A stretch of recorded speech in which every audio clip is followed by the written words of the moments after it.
Notre histoire commence avec un homme qui recherche une jeune femme nommée Shingan, qu'il n'a pas vue depuis des années. Finalement, sa quête touche à sa fin lorsqu'il parvient à la retrouver en Italie. Pendant ce temps, Manning, une étudiante en art qui vit également en Italie, apprend par quelqu'un qu'un homme est à sa recherche. Curieuse de savoir de qui il s'agit, elle accepte de le rencontrer. Mais à sa grande surprise, elle est déconcertée lorsqu'il lui annonce qu'il est venu pour la ramener chez elle. Cette idée lui semble étrange, puisqu'elle ne l'a jamais vu auparavant. L'homme, nommé Limo Fan, pense qu'elle ne se souvient plus de lui, mais elle affirme avec assurance que son nom est Manning.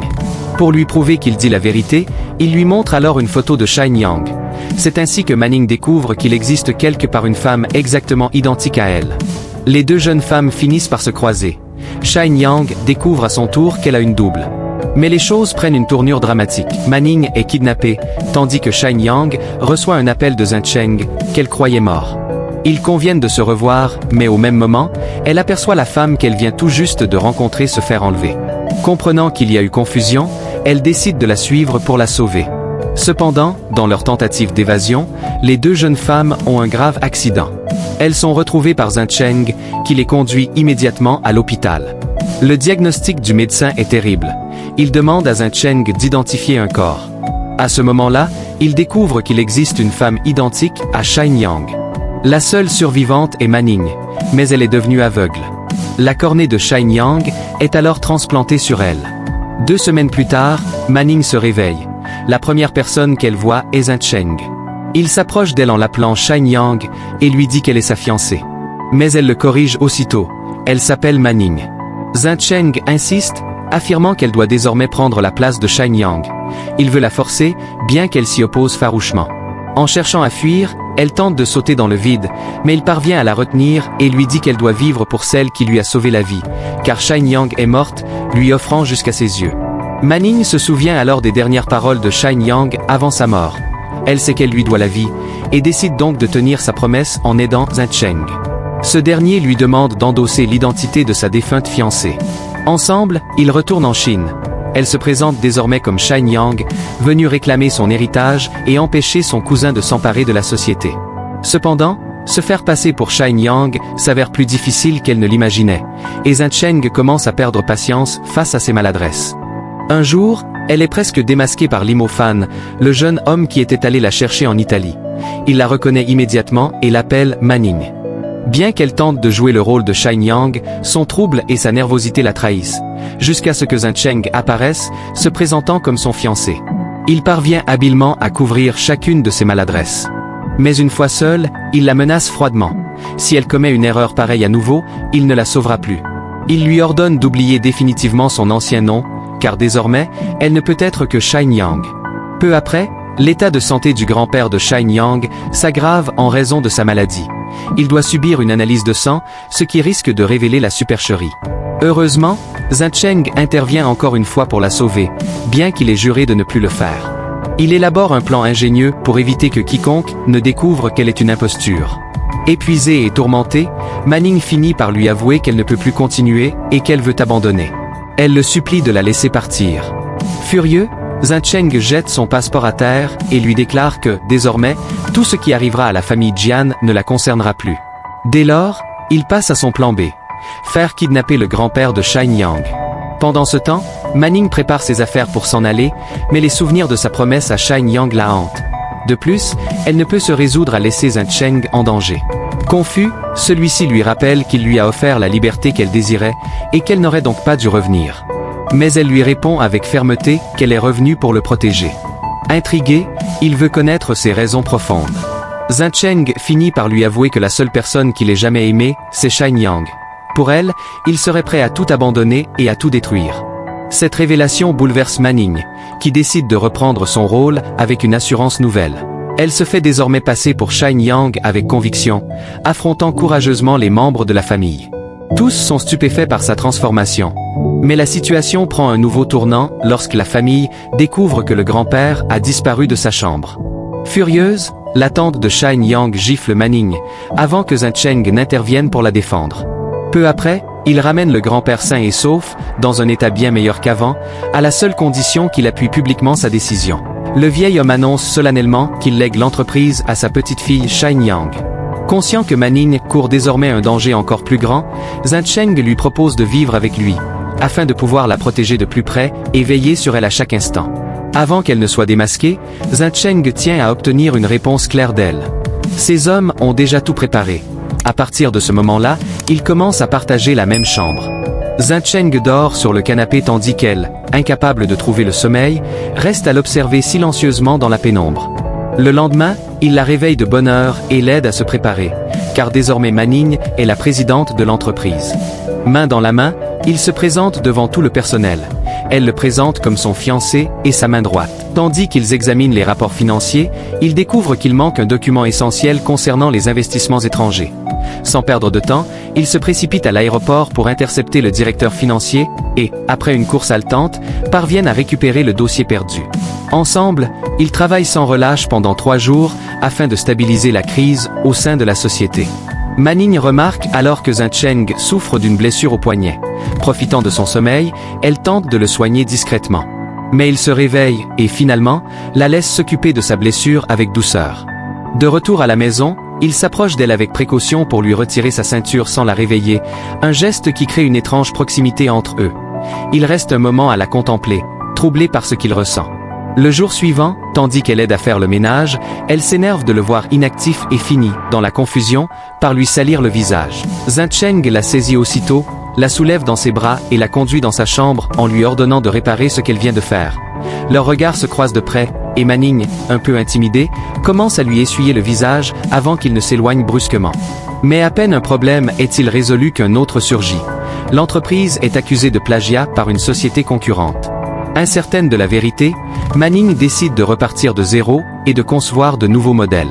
Elle reste donc seule à travailler tard dans son bureau, concentrée sur ses dessins, jusqu'à ce que quelqu'un verrouille la porte et y diffuse un gaz toxique. Très vite, la panique gagne tout le bâtiment. Zhang Cheng, alerté par les cris, se précipite vers son bureau, trouve Manning inconsciente et tente désespérément de la ranimer. Devant l'absence de réaction, il lui pratique le bouche à bouche. Après plusieurs secondes d'angoisse, elle reprend enfin conscience. Ce nouvel accident renforce encore leur lien. Contre toute attente, c'est Manning elle-même qui prend l'initiative et lui propose de se fiancer officiellement. Zhang Cheng, surpris, accepte mais l'avertit. Une fois mariée, il se pourrait qu'elle ne puisse jamais le quitter. Bouleversée, elle lâche sa main, et il quitte la pièce, mais se ravise presque aussitôt. Il se dirige en même temps vers la porte, se heurtant avec un sourire incertain. Manning lui avoue qu'elle ne sait pas encore si elle est prête, mais qu'il est désormais le seul homme qu'elle est. Zhang Cheng se penche vers elle et lui promet qu'après leur fiançailles, il lui révélera toute la vérité à son sujet. Le grand jour arrive. Leur mariage est célébré dans une atmosphère solennelle. Mais au milieu de la cérémonie, la demi-sœur de Manning, présente pour des raisons professionnelles, la reconnaît aussitôt et crie son nom. Elle est rapidement escortée hors de la salle, mais cet incident n'échappe pas à Tang-Ling, une femme qui, bien que secrètement amoureuse de Zhang Cheng, a toujours douté de Manning. Elle se souvient d'avoir aperçu une photo compromettante sur le téléphone de cette dernière et commence à intriguer pour dévoiler sa véritable identité. Dotée d'une mémoire exceptionnelle, Tang-Ling parvient même à déchiffrer le mot de passe personnel de Shine Yang. Plus tard, Manning retrouve Zhang Cheng. Elle se jette dans ses bras et s'abandonne contre lui. Il la soulève tendrement et la dépose sur son bureau avant de l'embrasser avec passion. Elle finit par s'endormir dans la voiture et il la porte jusqu'à sa chambre pour la coucher avant de s'étendre près d'elle, apaisé. Pendant ce temps, Limo Fan commence à douter sérieusement de l'identité de celle qu'il croyait être Shine Yang. Et comme si cela ne suffisait pas, un nouveau problème éclate au sein de l'entreprise. Quelqu'un a passé une mystérieuse commande de boisson pour qu'elle se retrouve face à son père. Le destin la confronte à lui. Il la reconnaît immédiatement, bouleversé, mais Manning nie farouchement toute parenté, feignant de ne pas le connaître. Peu après, le père de Manning s'entretient avec le grand-père de Shine Yang, et cette conversation le rassure. Selon toute logique, il ne peut s'agir de sa fille, puisqu'elle est censée étudier à l'étranger. Pendant ce temps, Limo Fan découvre la véritable identité de Zhang Cheng. En réalité, il s'appelle Jian Ji, et tous deux sont cousins. Ils se connaissaient déjà depuis l'enfance. Il apprend également que la bague que Zhang Cheng porte dissimule une cicatrice laissée autrefois par Limo Fan lui-même. Mais la révélation la plus bouleversante reste à venir. Limo Fan découvre que Manning n'est autre que celle qui a pris la place de la véritable Shine Yang. Lorsqu'il exige de savoir où se trouve cette dernière, Zhang Cheng finit par lui avouer, la voix brisée, qu'elle est morte. En conclusion, Zhen Cheng est en vérité le fils de la famille Yuan, ce qui signifie que Shen Yang n'était pas sa fiancée, mais sa sœur. Quelques jours plus tard, Ma Ning, cherchant à s'occuper l'esprit, propose d'arroser les plantes. Zhen Cheng s'approche pour l'aider, et leurs regards se croisent longuement sous la lumière du jardin. De retour dans la chambre, il l'aide à sécher ses cheveux. Elle le retient un instant, troublée, mais il s'éloigne soudain, son expression se durcissant, conscient que la vérité finira bientôt par éclater. Tan Ling, quant à elle, folle de rage que ses plans échouent sans cesse, imagine un nouveau stratagème. Elle a découvert la véritable identité de Ma Ning, ainsi que sa faiblesse, une allergie grave aux mangues. Lors d'un dîner, Ma Ning se retrouve forcée d'en manger. Elle s'exécute sans broncher, dissimulant tant bien que mal sa réaction allergique, avant de prétexter un malaise pour se retirer. Zhen Cheng, soupçonneux, la suit discrètement et la retrouve dans l'escalier, suffocante, incapable de respirer. Sans perdre une seconde, il lui administre une boisson pour provoquer le vomissement, puis la refroidit avec de l'eau, tout en la maintenant au chaud pour éviter le choc. Ma Ning, encore faible, refuse qu'il la quitte ne serait-ce qu'un instant. Il reste donc à ses côtés toute la nuit. Au matin, elle l'embrasse tendrement, lui disant que c'est sa manière de le remercier de lui avoir sauvé la vie. Zhen Cheng reste figé, un verre d'eau à la main, avant de le poser sur la table et de l'embrasser à son tour. Après ce baiser chargé d'émotions, il lui demande pourquoi elle a pris un tel risque. Elle répond d'une voix douce qu'elle l'a fait pour lui, et pour Shen Yang. Mais Tan Ling, toujours obsédé par son amour pour Zhen Cheng, refuse d'abandonner. Tous ses plans échouent, sauf un. Elle fait enlever le père de Ma Ning. Celle-ci, paniquée, se précipite devant la voiture des ravisseurs pour les arrêter. Elle est percutée et perd connaissance, tandis que Zhen Cheng la prend dans ses bras, essayant désespérément de la réveiller.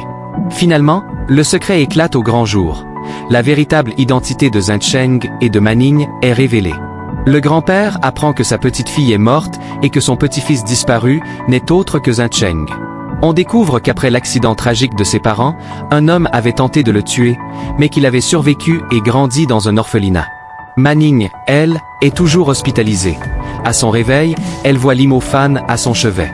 Il l'appelle par son vrai nom et lui annonce que toute la vérité a éclaté. Zhen Cheng est le véritable héritier de la famille Yuan. Sous le choc, elle refuse d'y croire et veut le voir pour qu'il lui confirme tout cela. Mais on l'empêche de sortir, alors elle demande de l'aide à sa sœur et parvient à s'échapper pour le retrouver. Lorsqu'elle le voit enfin, elle lui demande avec douleur si tout est vraiment terminé entre eux, puisqu'ils n'appartiennent pas au même monde.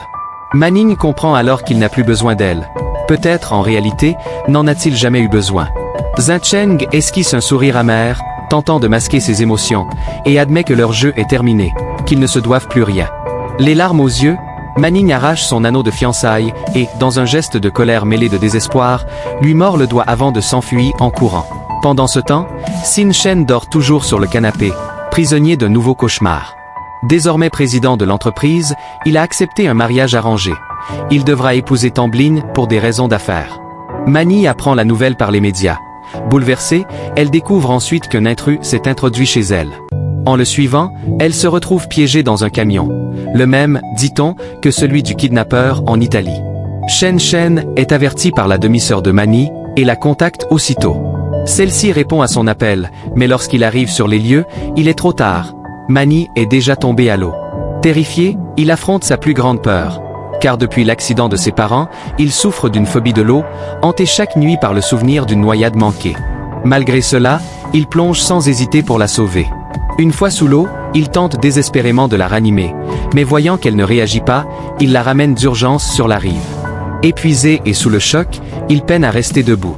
Tous deux sont conduits à l'hôpital, sans que Ma Ning ne sache que son sauveur n'est autre que Xin Shen. Amnésique sur cet épisode, elle interroge l'Imufan, mais celui-ci lui cache la vérité.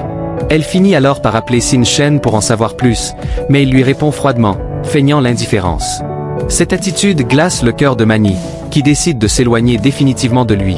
Elle met fin à leur dernière conversation d'un simple adieu. Pourtant, tout bascule lorsqu'elle retrouve son anneau parmi ses affaires. Les souvenirs lui reviennent, juste au moment où Xin Shen s'apprête à épouser Tambling.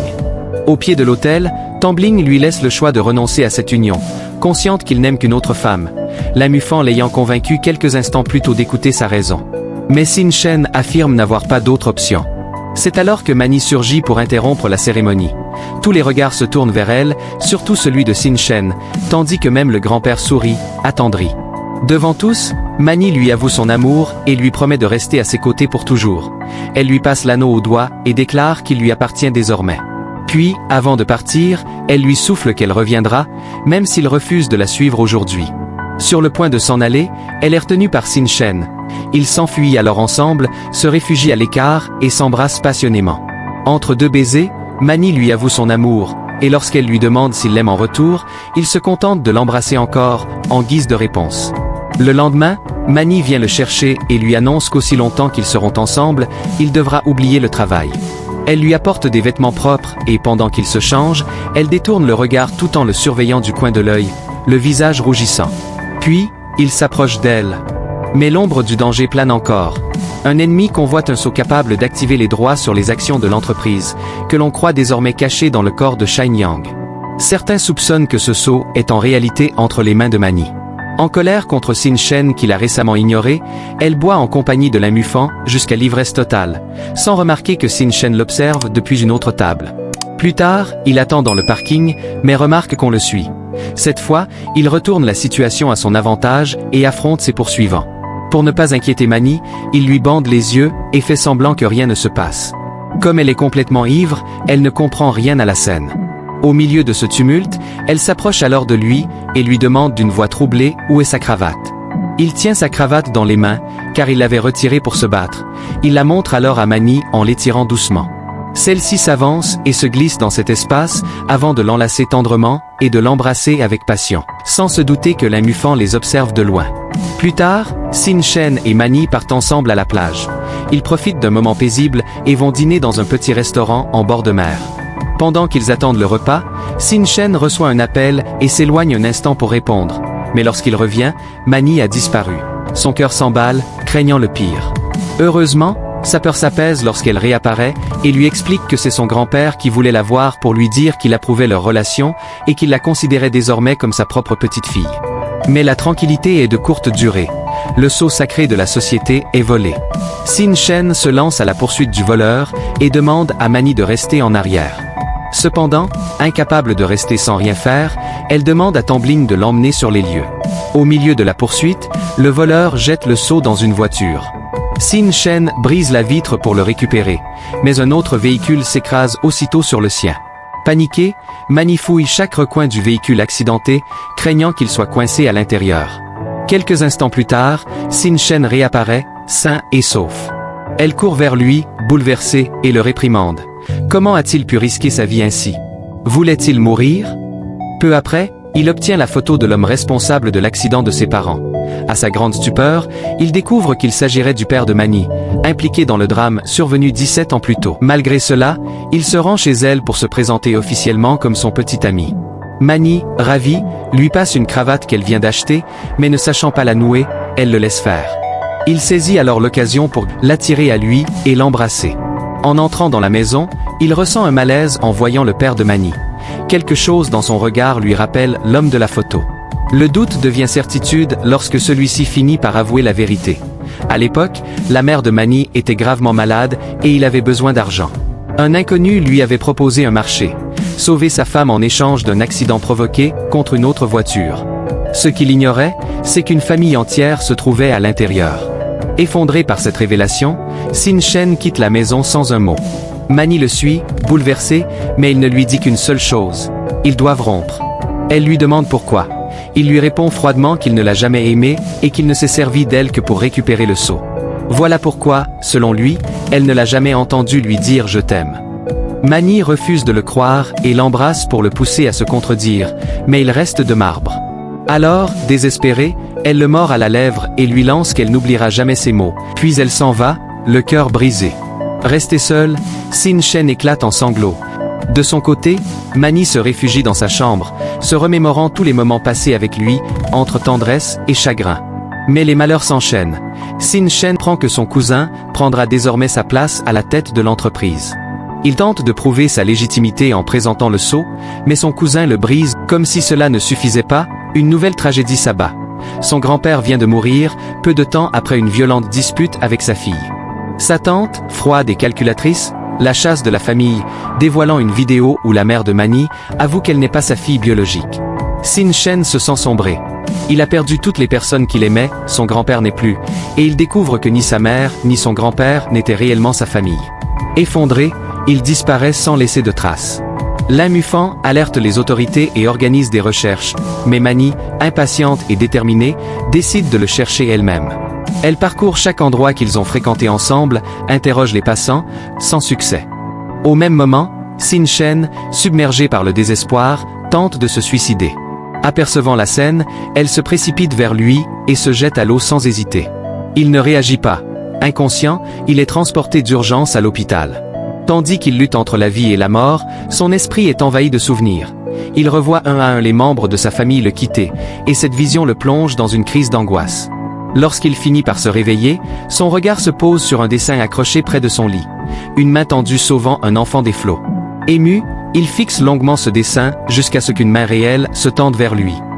En la voyant, il fond en larmes. Brisé par tout ce qu'il a perdu, il reste silencieux, incapable de parler. Manning, inquiète de son mutisme, le supplie de lui parler, mais il ne répond pas et se contente de la regarder à travers la fenêtre, perdu dans ses pensées. Le soir venu, leurs amis les rejoignent pour dîner ensemble. En discutant, ils évoquent un concours auquel Manning pourrait participer. Toutefois, elle leur répond que sa priorité, désormais, c'est Sin Shen, car il a besoin d'elle plus que jamais. Finalement, il se décide à parler. Il laisse échapper toute sa douleur, avouant qu'il aurait préféré mourir à la place de ses parents et de sa sœur. Manning, bouleversé, lui rappelle qu'il n'est pas seul. Elle est là, avec leurs amis, et elle ne le laissera pas sombrer. À cet instant, Sin Shen la serre contre lui et finit par lui avouer qu'il l'aime. Il n'aurait jamais imaginé rencontrer une femme comme elle, ni connaître un amour aussi profond. Manning, ému, lui demande de répéter. Il le fait encore et encore, lui disant à maintes reprises qu'il l'aime. Pendant ce temps, Tamblin retrouve Lin Mufang pour lui annoncer une nouvelle stupéfiante. Elle a découvert une femme internée depuis des années dans un asile, qui n'est autre que la mère de Sin Shen, et qui, contre toute attente, est encore en vie. Pendant ce temps que Sin Shen rencontre, l'émotion est immense. Elle s'excuse en sanglotant pour le crime commis par son père, mais il la rassure. Elle n'a rien à se reprocher. Autrefois, il la croyait froide et insensible, mais désormais, il comprend qu'elle a un cœur pur et compatissant. Plus tard, le père de Manning vient leur rendre visite. Il leur révèle toute la vérité sur le passé. En réalité, il n'a jamais commis de crime. On l'avait bien engagé pour causer l'accident, mais il s'était ravisé au dernier moment. Malheureusement, quelqu'un d'autre avait pris sa place et provoqué la tragédie. Manning se souvient alors que, le jour de l'accident, il y avait 2 camions. Cette coïncidence confirme les dires de son père. Celui-ci leur confie que l'homme responsable l'a récemment contacté pour récupérer un ancien bijou de famille. Ils en déduisent donc que le ravisseur de Men An et l'auteur de l'accident de leurs parents ne sont qu'une seule et même personne. Peu de temps après, Sin Shen retrouve son poste de président et Evans, son cousin du conseil d'administration. Dans le même temps, il parvient à récupérer l'enregistrement audio original, celui que sa tante avait falsifié. La vérité éclate enfin. Sa famille biologique est bien celle qu'il croyait perdue. Arrachant un tableau que sa tante avait accroché pour manipuler ses souvenirs, il découvre que tout avait été orchestré pour le tourmenter. Avant de mourir, son grand-père avait enregistré un message vidéo. Il y confessait qu'il savait depuis longtemps que sa fille cadette était responsable de l'accident de sa sœur, mais qu'il n'avait jamais pu la dénoncer, car elle restait malgré tout sa fille. Il avait espéré qu'un jour, elle reconnaîtrait sa faute, mais ce moment n'était jamais venu. Après la diffusion de cette vidéo, la tante finit par tout avouer. Non seulement elle est à l'origine de la mort de Xin Yang, mais elle reconnaît aussi que sa rancune vient de plus loin. Elle révèle qu'elle est la fille illégitime de leur père, née d'une liaison hors mariage. Depuis toujours, elle a souffert de la préférence accordée à l'autre branche de la famille. Animée par ce sentiment, elle s'était jurée de tout lui prendre, de détruire tout ce qu'il aimait. Submergée par la colère, elle s'enfuit dans le jardin et commence à tout ravager. C'est alors qu'une silhouette inattendue apparaît. La mère de Sin Shen, assise dans un fauteuil roulant. Stupéfait, il reste sans voix. Il croyait sa mère morte depuis l'accident. À ce moment, elle s'adresse à sa sœur, qui n'en croit pas ses yeux. Tout ce qu'elle pensait savoir s'effondre. La mère de Sin Shen, la voix tremblante mais ferme, lui explique qu'elle s'est trompée sur leur père. Il ne l'a jamais délaissée, au contraire, il s'inquiétait pour elle au point d'avoir fondé une entreprise à son nom, afin qu'elle puisse un jour tout reconstruire. Après cette révélation, Sin Shen se retrouve seul avec sa mère. Les souvenirs affluent, les rires partagés, les promenades en famille, les repas autour de la table. Tous ces instants d'enfance qu'il croyait perdus à jamais. Le temps passe, et peu à peu, les blessures du passé s'estompent. Tambline et Limufan se retrouvent enfin, tandis que Sin Shen et Manning se promènent paisiblement dans le jardin. Elle lui prend la main, l'invite à s'approcher et ensemble, ils contemplent deux roses qui s'ouvrent lentement sous la lumière du matin. Plus tard, ils se rendent à la plage, là où tout avait commencé. Manning repense aux épreuves qu'ils ont traversées. Sin Shen, quant à lui, avoue qu'il avait l'impression de vivre un cauchemar depuis 17 longues années, mais que désormais, la douleur appartient au passé. Il ne veut plus fuir, seulement chérir et protéger ce qu'il a de plus précieux, sa famille et l'amour qu'il partage avec elle. Manning, émue, lui confie qu'elle ressent exactement la même chose. Elle veut apprécier chaque instant, savourer chaque souffle, et faire de chaque seconde un souvenir. Peu importe les épreuves qui se dresseront sur leur route, tant qu'ils sont ensemble, tout aura un sens, tout vaudra la peine. Alors, dans un moment d'une douceur infinie, ils échangent un regard, un sourire, puis un je t'aime, sincère et éternel. Et voilà, c'est ainsi que se termine notre histoire. Merci de nous avoir accompagnés tout au long de ce récit. Nous espérons que vous avez apprécié chaque moment. N'oubliez pas de vous abonner pour plus d'histoires captivantes et de partager vos pensées dans les commentaires. À très bientôt.